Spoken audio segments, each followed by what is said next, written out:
Good morning students. Today we are going to start from class 9. Subject is Science Chapter 4 जिसका नाम है structure of an atom. तो चलिए start करते हैं आज का हम अपना ये चैप्टर।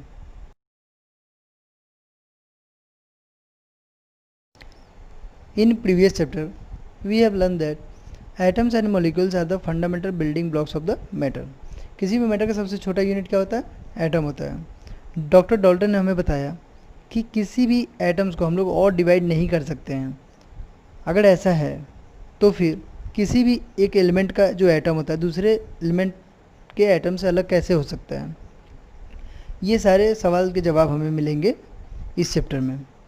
तो हम स्टार्ट करते हैं। सबसे पहले एक एक्सपेरिमेंट से स्टार्ट करते हैं कि कभी भी हमने नोटिस किया होगा कि कोई भी मैटर को हम लोग जब रब करते हैं किसी चीज़ से तो क्या होता है, उसके अंदर कुछ चार्ज आ जाता है। लाइक अगर कॉम को हम लोग हेयर में रब करने से वह क्या करता है कि स्मॉल पीसेस ऑफ पेपर जो होता है उसे अट्रैक्ट कर सकता है। दैट मीन्स कि उसके अंदर कहीं ना कहीं कोई चार्ज पार्टिकल्स ज़रूर है।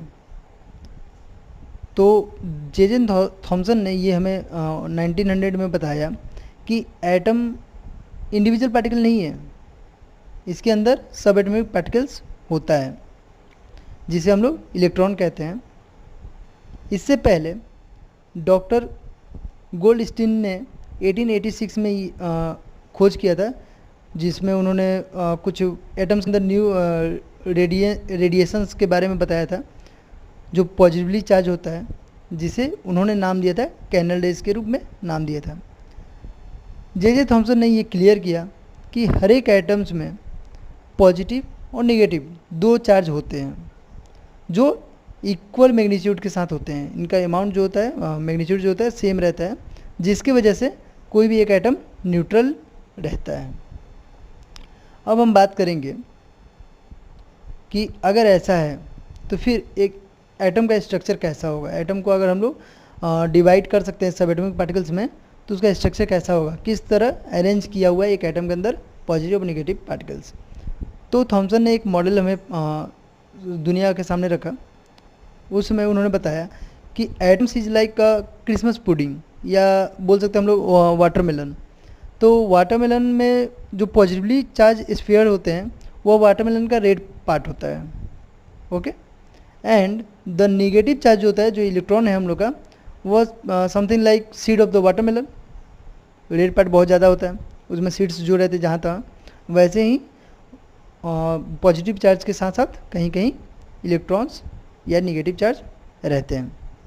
उन्होंने यह मॉडल सबके सामने रखा और उन्होंने बताया atom consist of a positively charge sphere and electron are embedded in it first. Second, the negative and positive charge are equal in magnitude, so the atom as a whole electrically neutral. ठीक है। फिर उसके बाद Rutherford ने एक experiment किया gold foil को सामने रख के। उन्होंने वहाँ से कुछ अल्फ़ा पार्टिकल्स पास किए रेज के थ्रू, जिससे वो देखना चाहते थे कि जो एटम्स के जो सब एटॉमिक पार्टिकल्स होते हैं उनकी पोजीशंस क्या है। और वो हमारा जो उनका मानना था कि अल्फ़ा पार्टिकल्स जो होगा गोल्ड फॉइल से टकरा कर रिटर्न वापस आ सकता है, बट जो रिजल्ट था वह कुछ और ही था। आप जैसा ये पिक में देख सकते हैं कि जो अल्फ़ा पार्टिकल्स हैं, मोस्टली अल्फ़ा पार्टिकल्स जो होता है वह गोल्ड का जो ये फॉइल है उसे गोल्ड के जो एटम्स है उनसे बिना टकराए रिटर्न वो सीधा निकल जाते हैं, क्रॉस कर जाते हैं। कुछ ऐसे पार्टिकल्स हैं जो टकरा कर या तो रिटर्न चले जा रहे हैं, नहीं तो किसी अलग डायरेक्शन में रिफ्लेक्ट हो जा रहे हैं। वो बहुत ही कम ऐसा चांसेस रहता है। तब उन्होंने कुछ बात उनके सामने आई। तो फर्स्ट था, most of the fast moving alpha particles past straight through the gold foil. The gold का जो फॉइल था उससे स्ट्रेट पास कर गया जो अल्फ़ा पार्टिकल्स होते हैं। Second thing, some of the alpha particles are deflected by the foil और by small angles, small angle के साथ डिफ्लेक्ट हो गए। और 12,000 पार्टिकल्स में ऐसा हुआ, मैंने 12,000 अल्फ़ा पार्टिकल्स के में एक दो ऐसा पार्टिकल्स थे जो रिटर्न आए या फिर डिफ्लेक्ट हुए हैं। अब उन्होंने कुछ पॉइंट्स हमारे सामने रखे उनके एक्सपेरिमेंट के थ्रू। पहला बात उन्होंने बताया कि most of the space inside the atom is empty. एक एटम के अंदर का पूरा जो मोस्टली जो स्पेस होता है वो खाली रहता है। Because of that alpha particles pass through the gold foil without getting deflected. खाली होने की वजह से ही जो अल्फ़ा पार्टिकल है वह गोल्ड के एटम से होते हुए क्रॉस कर गया बिना किसी डिफ्लेक्शन के। Second, a very few particles were deflected from their path. बहुत ही कम ऐसे पार्टिकल्स थे जो डिफ्लेक्ट हो अपने पाथ से डिफ्लेक्ट हुए, ठीक है। Indicating that the positive charge of the atom occupies very little space. ये बताया गया कि एटम्स में जो पॉजिटिव चार्ज होता है वह बहुत ही कम स्पेस ऑक्युपाई करता है। और थर्ड वन ये बताया गया, a very small fraction of alpha particles were deflected by 180 degree. बहुत ही कम ऐसे अल्फ़ा पार्टिकल्स है जो रिटर्न जहाँ से आए थे वहाँ वापस गए, ठीक है।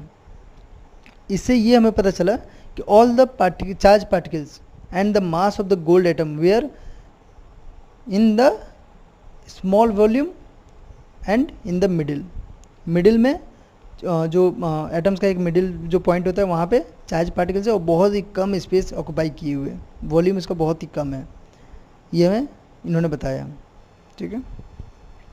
इसके बाद उन्होंने एक्सपेरिमेंट के साथ साथ और भी कुछ बात सामने रखी अपने इसके साथ ही। First, there is a positively charged centre in an atom called the nucleus. इन्होंने जो सेंटर में पॉजिटिव चार्ज था उसको नाम दिया न्यूक्लियस, ठीक है। Second, the electron revolves around the nucleus in well defined orbits. इन्होंने बताया कि जो इलेक्ट्रॉन है वह और एक ऑर्बिट को ये क्या कहते हैं, जो न्यूक्लियस उसके चारों तरफ चक्कर लगा रहा है एक डिफाइंड ऑर्बिट्स में, ठीक है। थर्ड, उन्होंने बताया the size of the nucleus is very small as compare the size of the atom. Now we will talk about drawbacks of Rutherford's model of the atom. Rutherford ने अपने model of atom में बताया था कि electron जो है nucleus के चारों तरफ एक सर्कुलर ऑर्बिट में चक्कर लगाता है। अगर ऐसा है तो हम जानते हैं कि कोई भी पार्टिकल्स एक सर्कुलर पाथ में चक्कर काट रहा है तो वह एक्सेलरेशन के थ्रू अपना एनर्जी लॉस करेगा, रेडिएट करेगा। तो फिर इलेक्ट्रॉन भी अपना एनर्जी लॉस करेगा, एट द एंड वह जाके न्यूक्लियस से टकरा जाएगा। इस सवाल का जवाब हमें रदरफोर्ड के मॉडल ऑफ एटम में नहीं मिलता है, इसका जवाब हमें मिलेगा बोर्ड्स के मॉडल ऑफ एटम में। तो चलिए जानते हैं हम लोग बोर्ड्स मॉडल ऑफ एटम क्या है। बोर्ड्स ने कुछ एक्सपेरिमेंट के बाद बताया कि only the certain special orbits known as discrete orbits of the electron are allowed inside the atom. Second, while revolving in the discrete orbit, the electron do not radiate energy. उन्होंने दो चीज़ सामने रखा, पहला कि कुछ ऐसे स्पेशल ऑर्बिट्स होते हैं जिसपे इलेक्ट्रॉन जो है अपना चक्कर लगाता है, दूसरा कि उस ऐसे ऑर्बिट्स में इलेक्ट्रॉन अपना एनर्जी लॉस नहीं करते हैं, ठीक है जी। ये सारे ऑर्बिट्स जो होते हैं इनको एनर्जी लेवल्स भी कह सकते हैं और इसे बोर्ड्स ने अपने एटम से अपने मॉडल में इसको कुछ इस तरह रिप्रेजेंट किया है, लाइक कुछ लेटर्स द्वारा KLMN, ठीक है। और जो नंबर्स हैं 1 2 3 4 ये बताया है उन्होंने कि किस ऑर्बिट में कितने इलेक्ट्रॉन होंगे, उससे ज़्यादा नहीं हो सकता है।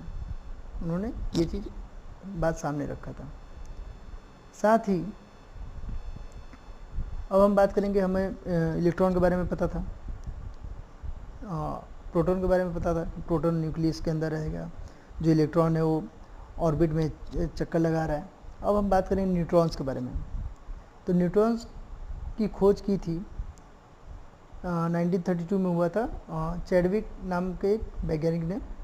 उन्होंने बोला था कि जो सब एटॉमिक पार्टिकल्स होते हैं उनमें से एक ऐसा पार्टिकल होता है जिसके अंदर कोई चार्ज नहीं होता है, वह न्यूट्रल होता है और उसका जो मास होता है वह प्रोटॉन के बराबर होता है, यानी पॉजिटिव जो चार्ज होते हैं पार्टिकल्स के बराबर होता है। ऐसे न्यूट्रल पार्ट्स को हम लोग न्यूट्रॉन के नाम से जानते हैं, जिसको फिजिक्स में स्मॉल n के द्वारा रिप्रेजेंट किया जाता है। अब बात हम करेंगे how are the electrons distributed in the different orbit और सेल्स। जो डिफरेंट ऑर्बिट है उसमें किस तरह किस ऑर्बिट में कितना इलेक्ट्रॉन होगा, इसको कैसे बांटा गया है इसके बारे में। तो बोर्स के एटॉमिक मॉडल के ऊपर ये कुछ पॉइंट्स हैं जिसमें दिया हुआ है the maximum number of electron present in a shell is given by the formula 2n square, where n is the orbit number of energy level indicated as 1 2 3 4। तो उनका कहना था कि एक ऑर्बिट में कितने इलेक्ट्रॉन होगा, इसका फॉर्मूला जो है 2n स्क्वायर है। n का मतलब है द नंबर ऑफ ऑर्बिट, पहला दूसरा तीसरा, ये जो ऑर्बिट्स हैं लाइक आप यहाँ पे नीचे आप देख सकते हैं, तो इसके ऊपर रिप्रेजेंट किया जाता है कि उसमें कितना एनर्जी लेवल क्या है n एंड उसमें कितने इलेक्ट्रॉन्स होंगे। लाइक फॉर एग्जांपल अगर माना जाए n जो है ऑर्बिट जो अगर 1 में होगा तो नंबर ऑफ इलेक्ट्रॉन होंगे 2 × 1 का स्क्वायर इक्वल टू 2, ठीक है। सेकेंड ऑर्बिट जिसको L सेल भी कहा जाता है, इसमें होगा 2 × 2 का स्क्वायर इक्वल टू 8। इस तरह उन्होंने कुछ फॉर्मूला सेट किया हुआ था जिससे हम लोग पता कर सकते हैं कि कितने इलेक्ट्रॉन होंगे। सेकेंड है the maximum number of electrons that can be accommodate in the outer most orbit is 8। जो लास्ट का ऑर्बिट होगा उसमें मैक्सिमम इलेक्ट्रॉन्स होंगे, वो होंगे 8। Electrons are not accommodate in a given shell unless the inner shell are filled, that is the shells are filled in a stepwise manner. उन्होंने ये भी बताया कि ऐसा नहीं होगा कि फर्स्ट में 2 होना चाहिए अगर 1 है और सेकेंड में कुछ उसके बाद इलेक्ट्रॉन हो, ऐसा नहीं। जब तक फर्स्ट हम लोग का कवर नहीं होगा, 2 उसमें कंप्लीट नहीं होगा, तब तक हम लोग का सेकेंड ऑर्बिट क्रिएट नहीं होगा, उसमें इलेक्ट्रॉन नहीं होंगे। तो पहले हम लोग का फर्स्ट ऑर्बिट कंप्लीट होगा, सेकेंड होगा, थर्ड होगा, ऐसे कंप्लीट होना चाहिए। तो मैक्सिमम जो होगा 8 होगा और लास्ट में वह 8 के बाद से जो एक्स्ट्रा नंबर ऑफ इलेक्ट्रॉन होंगे वह नेक्स्ट ऑर्बिट में काउंट होंगे, ठीक है। यहीं से एक डेफिनेशन सामने आता है जिसको कहते हैं वैलेंसी। वैलेंसी क्या होता है? वैलेंसी में के हिसाब से अगर देखा जाए तो ये आप कुछ पिक देख सकते हैं यहाँ पे। लाइक यहाँ पे सेंटर में जो दिया हुआ न्यूक्लियस है, फर्स्ट जो ऑर्बिट है उसमें 2 इलेक्ट्रॉन है, थर्ड में 1 2 3 ऐसे करके इलेक्ट्रॉन्स दिए हुए हैं, ठीक है। मैक्सिमम होगा 8 होगा। 8 के बाद से अगर जो एक्स्ट्रा नंबर ऑफ इलेक्ट्रॉन है वो आप देखिएगा कि एक और ऑर्बिट ऐड हो गया है उसमें दिखाया गया है। तो इस तरह ये बढ़ते जाएगा। अब हम बात करें वैलेंसी के बारे में, तो चलिए स्टार्ट करते हैं वैलेंसी। वैलेंसी क्या होता है कि आउटर में जो ऑर्बिट होता है उसमें कितने इलेक्ट्रॉन्स है। अगर लाइक फॉर एग्जांपल उसमें 7 है, दैट मीन्स उसको और 1 इलेक्ट्रॉन चाहिए उसको कंप्लीट करने के लिए। लाइक 6 है तो 2 इलेक्ट्रॉन चाहिए। मे भी पॉसिबल है कि उसके अंदर 2 इलेक्ट्रॉन्स हैं, दैट मीन्स कि उसको 2 अगर इलेक्ट्रॉन रिलीज़ करता है दूसरे एटम से तो उसका जो एटम ऑर्बिट जो है पूरी तरह से कंप्लीट हो सकता है। उसी को कहते हैं वैलेंसी, ठीक है। यहाँ पे एक चार्ट दिया हुआ है, यहाँ पे आप देख सकते हैं कि जो एलिमेंट्स है उसके सिंबल्स दिए हुए हैं, एटॉमिक नंबर क्या है, उसमें कितने प्रोटॉन है, कितने न्यूट्रॉन है और कितने इलेक्ट्रॉन है, एक ऑर्बिट में कितने लास्ट ऑर्बिट में कितना उसमें इलेक्ट्रॉन है ये दिया हुआ है। फॉर एग्जांपल सोडियम में आप देख सकते हैं कि पहले ऑर्बिट में 2 है, दूसरे ऑर्बिट में 8 एंड तीसरे ऑर्बिट में 1 है। दैट मीन्स उसका वैलेंसी 1 है, यानी वो अगर वह 1 डिस्चार्ज कर रहा है इलेक्ट्रॉन तो उसका ऑर्बिट पूरी तरह से कंप्लीट हो माने रहेगा सेकेंड ऑर्बिट। तो हम बात करें वैलेंसी के डेफिनेशन के बारे में, तो हम बोल सकते हैं an atom of each element has a definite combining capacity called its valency. ठीक है, अब हम स्टार्ट करेंगे atomic number and mass number के बारे में। एटॉमिक नंबर क्या होता है, मास नंबर क्या होता है। किसी भी एटम्स में जो नंबर ऑफ प्रोटॉन होते हैं उसको हम लोग रिप्रेजेंट करते हैं जेड से, जिसको एटॉमिक नंबर कहा जाता है। ठीक है, the number of proton of an atom which determines its the atomic number, its denoted by the letter capital Z. Okay, और मास नंबर क्या होता है, mass number the number of proton and neutron, that means the nucleus is called mass number. Like for example अगर देखा जाए nitrogen जो है, nitrogen में नंबर ऑफ प्रोटॉन होता है 7 एंड नंबर ऑफ न्यूट्रॉन होता है 7। दैट मीन्स उसका एटॉमिक नंबर होगा 7 एंड मास नंबर होगा 14। इसको हम लोग रिप्रेजेंट कर सकते हैं N जो सिंबल ऑफ एलिमेंट है, नीचे में 7 लिखेंगे जो एटॉमिक नंबर है, और ऊपर में लिखेंगे हम लोग मास नंबर लाइक 14। ठीक है, अब हमारे पास यहाँ पे 2 टॉपिक है, आइसोटॉप्स एंड आइसोबार। आइसोटॉप्स क्या होता है, आइसोबार क्या होता है।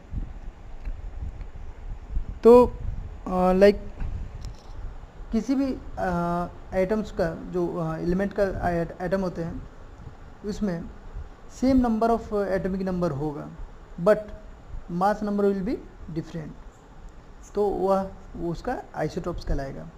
फॉर एग्जांपल अगर एलिमेंट ऑफ कार्बन का ये देखेंगे हम लोग, एटम देखेंगे तो कार्बन के कुछ ऐसे एटम्स होते हैं जिनमें प्रोटॉन के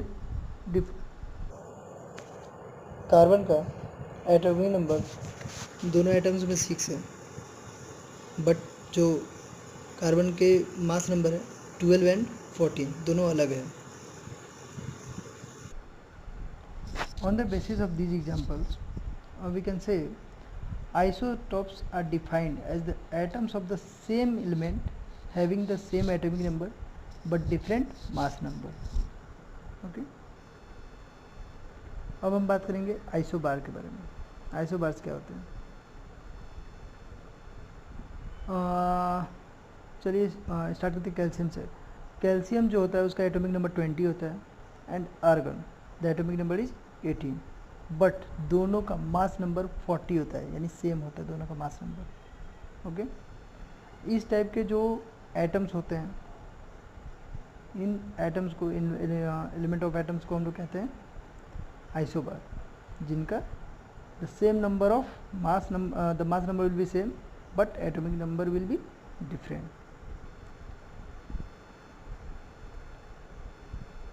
अब आपके सामने स्क्रीन पे आपके बुक में जो हमने अभी तक पढ़ा उसके कुछ पॉइंट्स दिए हुए हैं, इनको आप लोग देख लीजिएगा और साथ ही आप एक्सरसाइज स्टार्ट कर सकते हैं। एक्सरसाइज करने में अगर कोई भी प्रॉब्लम आती है तो आप हमसे डायरेक्ट कांटेक्ट कर सकते हैं। Thank you.